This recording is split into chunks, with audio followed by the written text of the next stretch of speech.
তো এটা হচ্ছে গিয়ে আমাদের আজকে ডিনার মেনিউ। রুই মাছ ভাজা হচ্ছে, তার পাশে ইলিশ মাছ। তো এটা দিয়ে আম্মু আজকে আমরা কী রান্না করবো?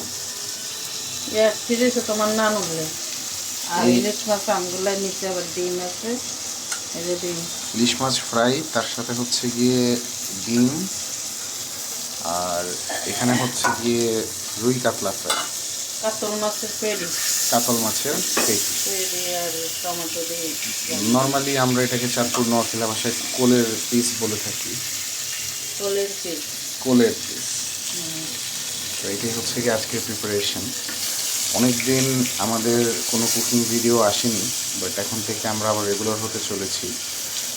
প্লিজ সবাই বিলকিস আক্তার পেজ এবং ইউটিউব চ্যানেল, যেটা এই ভিডিও লিঙ্কে দেওয়া থাকবে, আমাদের পাশে ফলো করবেন আমাদের দৈনন্দিন খাবারের ব্লগ এবং আমাদের ডেইলি লাইফ ব্লগের জন্য।